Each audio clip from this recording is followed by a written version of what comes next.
Bonjour à tous, je suis ravie de vous retrouver pour ma recette de l'huile scintillante façon huile prodigieuse de chez Nuxe.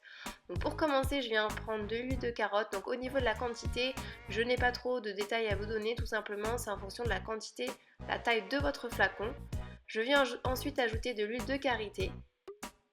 Je viens mélanger ces deux huiles. Donc ces deux huiles ont vraiment des propriétés très enrichissantes et très préparantes pour le bronzage. Ensuite, je vais ajouter du macérat huileux de tomate. Ce macérat, il me restait tout un fond en fait dans le petit pot, du coup je me suis dit que j'allais le mettre à cette préparation, mais bien sûr vous n'êtes pas obligé.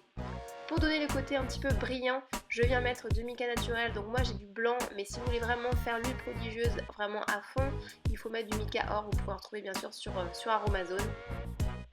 Et je viens mélanger tout ça ensemble.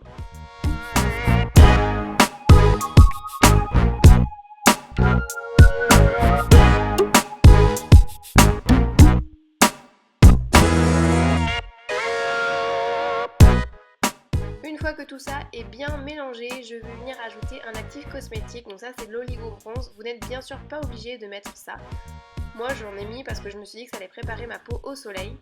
Et j'ai rajouté quelques gouttes de monoï parce que franchement si on fait une huile pour le corps, pour l'été, s'il n'y a pas de monoï, c'est vraiment pas une bonne huile selon moi. Donc j'ai mis un fond, j'ai mis une dizaine de gouttes, c'était vraiment le fond de ce qui me restait.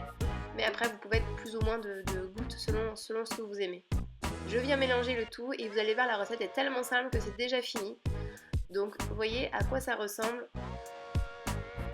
Donc vous verrez très peu le mica naturel, comme il est très clair, vous n'allez pas avoir trop de côté irisé, mais si vous remplacez par du mica or, vous allez voir, ça va être vraiment très sympa. Ensuite je viens placer donc cette préparation dans mon petit flacon Nuxe, bien sûr, puisque je l'avais gardé.